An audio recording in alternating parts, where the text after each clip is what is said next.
மலரும் சுடுகின்றது.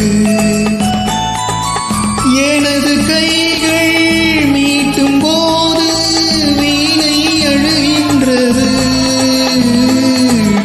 எனது கைகள் தழுவும் போது மலரும் சுடுகின்றது. என்ன நினைத்து என்னை படைத்தோன் இறைவன் என்பவனே, கண்ணை படைத்து பெண்ணை படைத்த இறைவன் கொடியவனே. இறைவன் கொடியவன்.